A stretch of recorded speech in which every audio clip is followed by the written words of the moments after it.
morning, naligo sa San Fernando karon. Nag-check ko.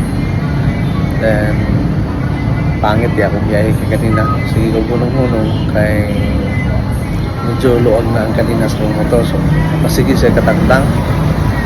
Pero fortunate nga tabot ako diri Then mihapit ko shop kaya ako ni Badja sa lugar.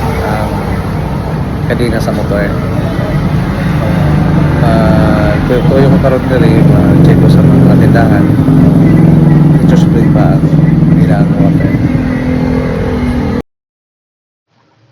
Mga sitwasyon sa area karon, close na mo. And ang makita diha is dito sa again wala tayo na ipipitensya. Then pero pati kasilahan, nasakpan na to step na kamulong display. Nichos niya po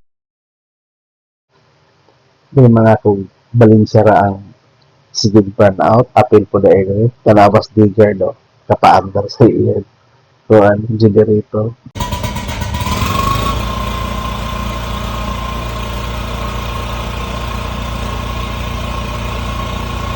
So bihon sa nako ang area kay since nga dili magian dito sa overview kay na landslide ato miaging adlaw. So tanang mga pasahero diri na mag-agi sa San Fernando. Dapat i-check na ko ang area diri sa may terminal kung ni-suspend po ang baligya. Kay para at least secure na nato wala tay problema. Kay ang biyahe karon from Tulura ka biyahean from Cagayan de Oro to Davao karon gihimo na nilang 6 or 7 kung wala ko na sayo. So kung 6 pa dong sa Davao, ang gihimo Davao 6 pud padulong Cagayan de Oro. So, diri na mga giang tuan. Excuse me, ang mga bus. So mao nga kailangan natin i-secure ang area. So gusto naman hapit ta pud diri sa kananan kay murag boto man ngita ta diri o binuguan.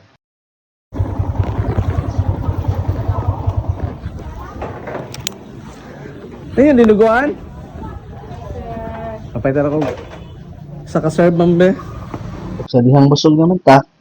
So hinay na pag-aginod kay basin absent putas ulan kay ahi ra pa diri kita. Mukalit kag ulan. So